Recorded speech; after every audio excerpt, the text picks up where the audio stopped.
लायकी आणि तुमची पद काय आहे ते पहिल्यांदा तुम्ही ओळखा।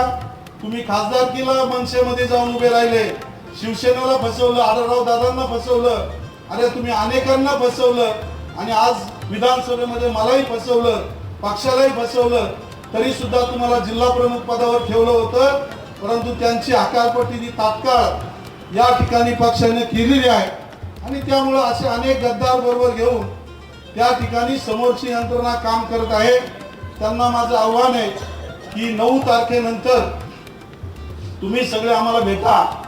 खऱ्या अर्थानं तुम्ही या ठिकाणी वेगवेगळ्या भावना विवश करून आज मतदान मागत आहात, एवढी केविलवाणी परिस्थिती तुमच्यावर आलेली आहे आणि त्यामुळं या खेड तालुक्यामध्ये आज अशी परिस्थिती निर्माण झाली की 8च्या 8 जिल्हा परिषद सदस्य हे शिवसेना उद्धव बाळासाहेब ठाकरे या पक्षाचे निवडून येतील अशी परिस्थिती आहे। पंचायत समितीमध्ये सुद्धा 13 ते 14 पंचायत समिती सदस्य निवडून येतील अशी परिस्थिती आहे।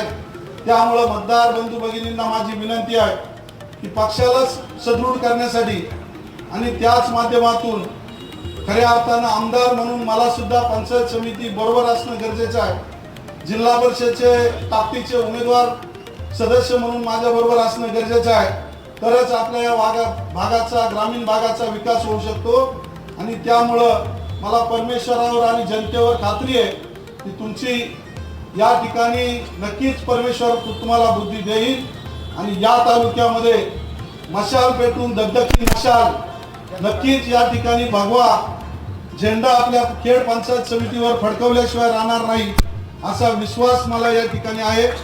जास्ती जरी बोललो असलो तरी या गटात बोलणं तेवढं क्रमप्राप्त होतं। मला 5-10 मिनिटं बोलायला भाऊ सांगतात, परंतु ही सगळी पार्श्वभूमी सांगणं भाऊ गरजेचं आहे।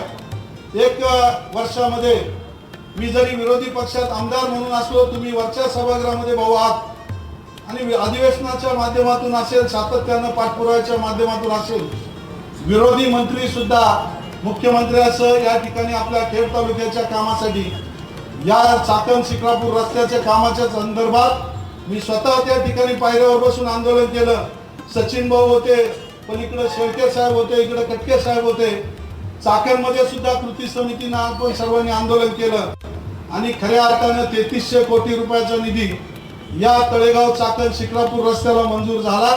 त्याचं टेंडर झालं। त्याचं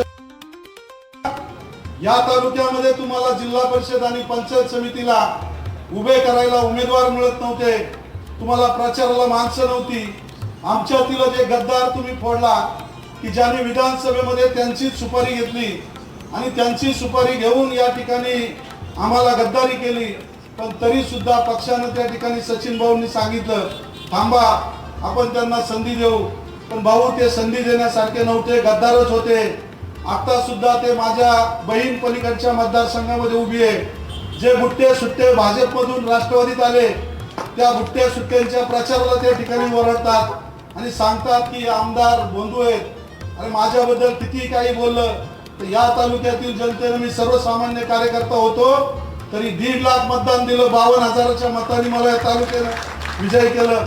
या तालुक्याची जनता आणि या तालुक्याचं जगद्गुरु संत तुकाराम महाराज, जगद्गुरु संत ज्ञानेश्वर महाराजांचे आशीर्वाद, भीमाशंकर महाराजांचे आशीर्वाद माझ्यासारख्या कार्यकर्त्यावर आहेत। तुम्ही आरे कराल तर तुम्हाला कार्य करण्याची धमक मी आणि सर्व शिवसैनिकांमध्ये आहे, त्यामुळे तुम्ही कमी लेखू नका।